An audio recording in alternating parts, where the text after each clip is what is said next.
Hello my friends, today we're going to be specialists, zooming all over the cities with trucks and motorcycles and trailers. We're going to be rescuing different animals, horses and bunnies and cats and dogs and pigs, you name it. Today we're taking a look at Animal Rescue Team. This is from PlaytoZ Games, co-designed by one of my favorite designers, Matt Leacock. So let's show you this cooperative game at a very high level, and then I'll see you on the other side for my final thoughts.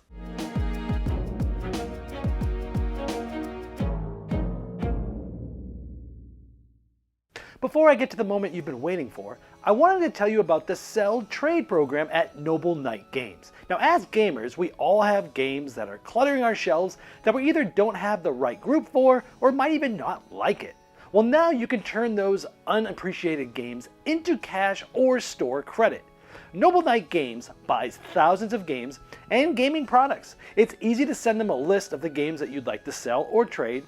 Now they'll send you a quote and even pay for the shipping of the games. Get treated and paid like royalty while you sit back and collect cash or store credit. To get started, click the link in the description of this video or in that upper right corner there, and then click the Sell Trade button. In Animal Rescue Team, each of you is going to be a specialist with special abilities like the firefighter, or the animal behaviorist, or maybe even the veterinarian.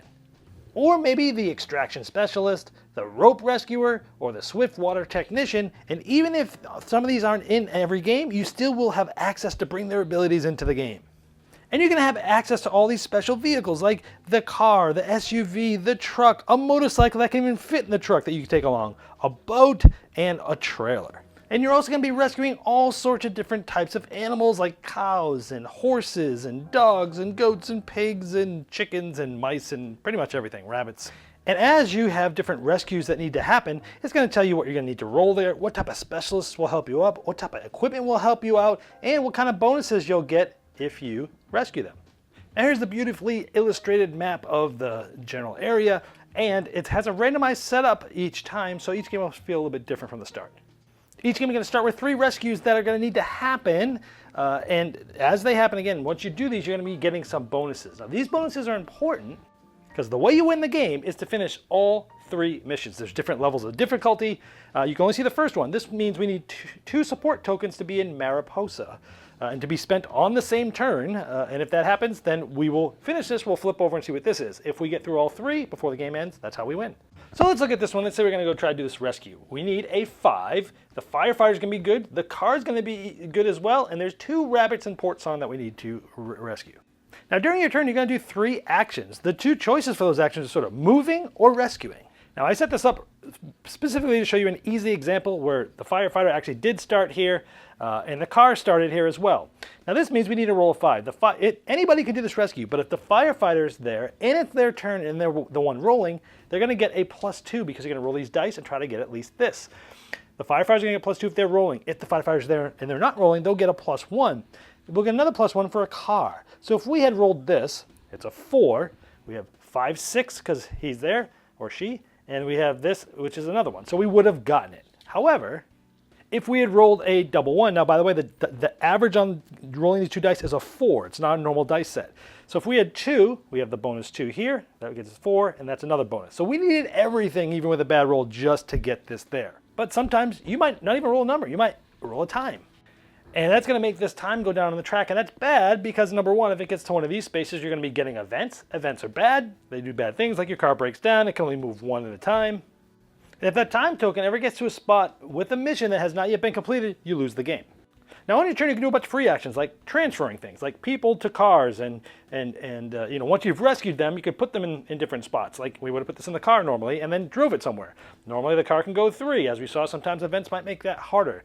And you're trying to get them. You can leave them in the car like that if you're attending them, but you're really trying to put them in the shelter, which essentially is emptying out spots in the car to go rescue more. And at some point, you're going to need to empty out those shelters to make room for more animals. And as you can see, if you rescue bigger animals, they take up more space, and you need specific vehicles. This one couldn't even fit in any of these. It would have needed to have been in this big trailer, which you can tow around. And again, that's part of the sort of the free transfers, is hooking things up and things like that. So we would have gotten this bonus. And in this case, it's anything. And there's all these different tokens that you can get. Remember, support is, we need 2 of those for the mission, so this might be a good one to get. But these do all sorts of different things, like funding. If you're at a shelter, you can buy an equipment, because some rescue attempts need equipment, or you have better odds of winning if you have more equipment there.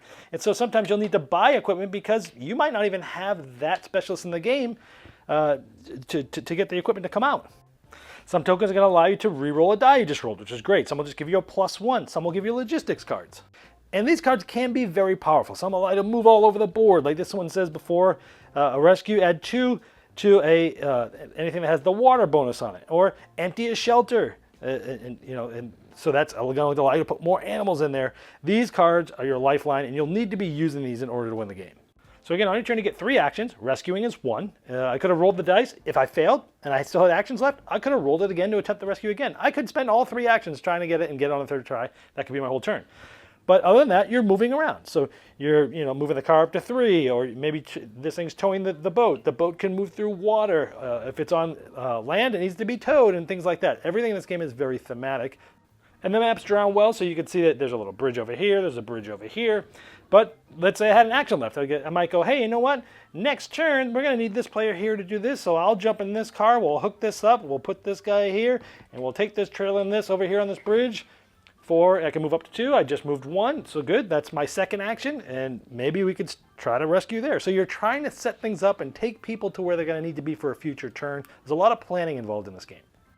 Now when we did the rescue, it gets face down, but at the end of your turn, these all slide down and a new one comes out. Sometimes it's going to have the time ticker go. We already showed how that can mess things up. If it wasn't that, now you wouldn't replace that. That would just be the whole thing. But sometimes you'd have something like another pig. So as the game goes on, you're going to have more and more rescue opportunities. But this also brings a lot of tension, because at the end of the turn, if this one slides off, it's okay because this was rescued. But now, if we don't do this rescue at the end of this turn, we've lost the game. And again, over the course of the game, as you complete a mission, a new one will come up. And if you complete all 3 missions before the game ends, then you win. That's a very high-level idea of how the game is played. Before I get to the moment you've been waiting for, I wanted to let you know that Game Toppers is giving 15% off premium game mats and accessories specifically to my US and Canada audience using code GameBoyGeek15 off for a limited time only. Hear more about this at the end of my final thoughts. Okay, so I want to first preface this by saying Matt Leacock is one of my favorite designers. He is the one that sort of brought me back into board gaming hobby back in like 2012 when Forbidden Island came back out. I kind of got that game, and that kind of sucked me back in because I played tons of games all through my childhood and high school and such. When I went to college, I was a bit too busy for board games, but then after college, I found Forbidden Island, and I kind of got sucked back in, so thank you, Matt, for that. I've actually met him many times. He's a super nice guy, too. I actually told him this story. He thought that was really cool. So I like Matt Leacock's games, generally speaking, and I love the theme. Like, I used to run a Greyhound rescue before I did this channel, and I stopped doing it because I didn't have enough time to do everything anymore. I like this channel and that. So I have a big love for animals as well. So this really spoke to me theme, and this game has a great theme and production. Oh my goodness, the game looks fantastic. The bits are awesome. All the different meeples for the different animals, all the cars, these things, I mean, these cars just look so cool, the vehicles. Everything is so thematic. Like, there's a lot of different things in the game that are like, normally you might call them fiddly little rules, but it's like, no, it makes sense. Like, like the way that the boat works. Well, you can use the boat across the water, but if it's in the land, you have to tow it, And hey, if the horses can only fit in the trailer. They can't fit in something else. Well, duh, thematically it makes sense, and it makes sense for the components. The game's mechanisms fit the theme so well in this game. And by the way, this game is loosely, maybe not even loosely, but based upon earlier game I think it was called Thunderbirds, which I had never played. I wasn't into the theme, so I never played the game.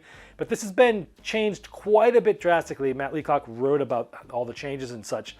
And it's obviously has the same DNA as Thunderbirds if you played that game, but they also changed the game quite a bit too.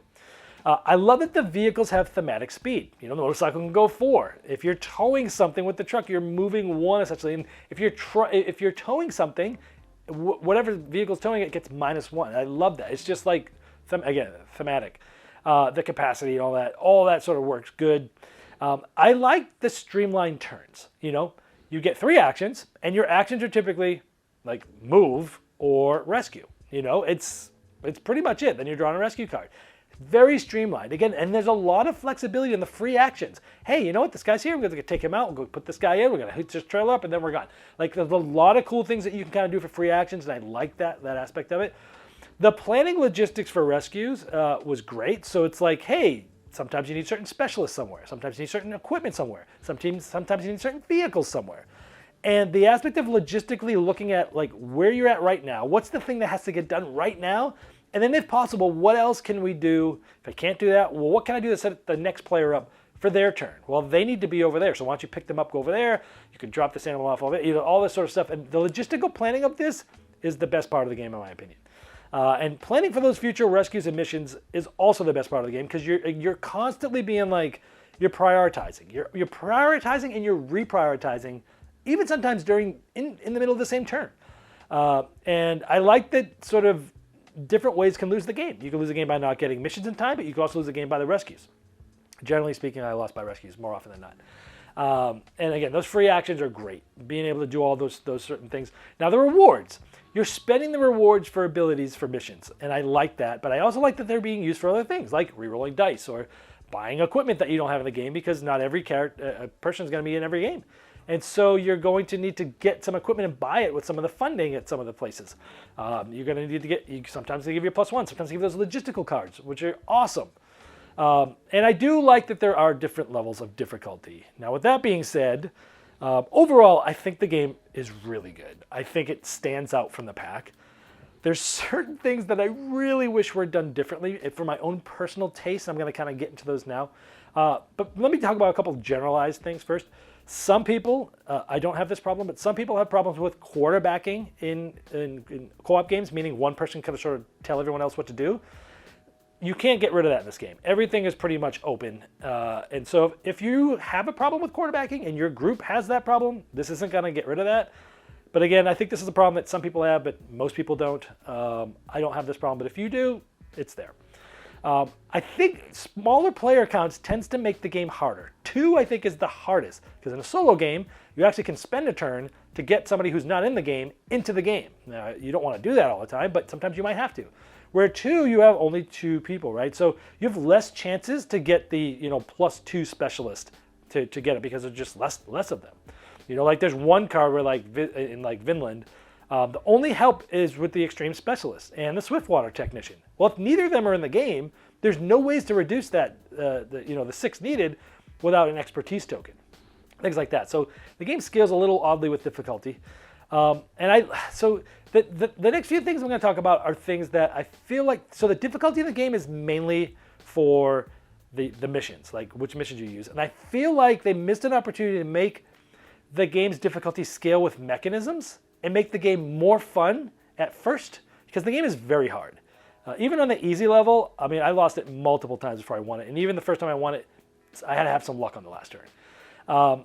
So there's a lot of things that I wish were different that were scalable. Like, think of it as like a 10 different levels of difficulty, right? With the easiest being like, hey, you can transfer reward tokens. Like, you can't transfer reward tokens. And when you do a mission, everyone has to be there at the same time and spend the tokens. That's really hard to do in some of these, right? There could have been an easier version that says, hey, you know what, you can pass tokens to each other. It would have made the game really easy, but it might have been a good starting spot.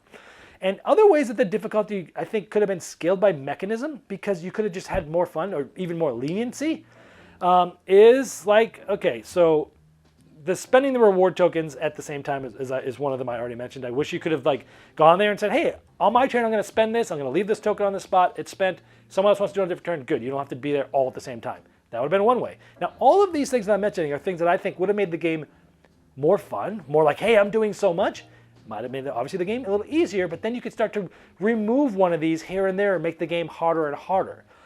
Not being able to pass the reward tokens to people, again, you should be able to do that for the very easy. It would have made the game very easy, but I think that's a good place to start. The buying equipment, you can only do it in a shelter. Why not let people buy equipment anywhere? Make the game a little bit easier, giving you more agency, more flexibility, more fun. Hey, I'm going to go this, I'm going to go there, then I'm going to buy this equipment, then I'm going to go there. It ratchets up the fun of the game on the comboing by making the game a little easier, but still makes the game more fun. And then you could ratchet the difficulties of the cards. You play with some of these mechanisms, but then ratchet up to the higher difficulty cards, and you get a game that's equally as difficult, but in my opinion, more fun. What are some of the other ones? Not leaving animals unattended in a vehicle. Thematically, I get it. You would probably never do this. But sometimes you might need to leave them in a vehicle, and I get not leaving them outside a vehicle. Leave them in a vehicle. Go off, do something else, come back.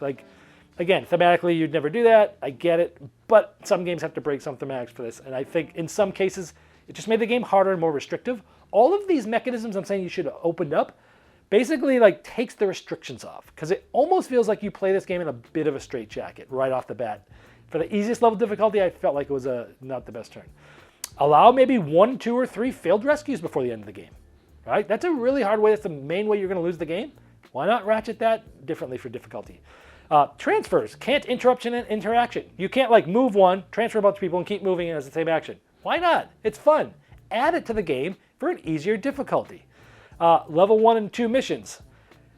There's one level 1 mission and one level 2 mission that had about twice as many icons as the other cards on that level, making it a lot harder. I don't know why they were there. I don't use those, especially when the only way to do difficulty are these cards. Even the intro game is very hard. And so, because any turn that you don't make a rescue, you're sort of falling behind.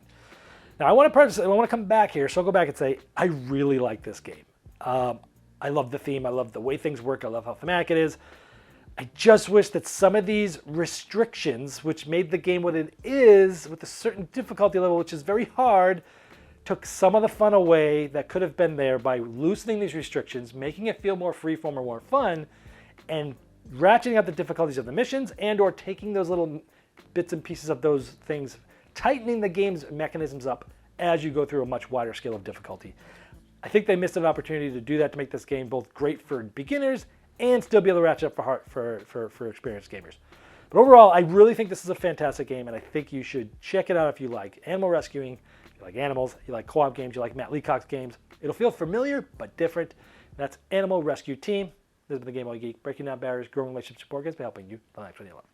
Game Toppers upgrades every game you play, being the one table to rule them all with Game Toppers, leg kits, dining covers, premium game mats, and more.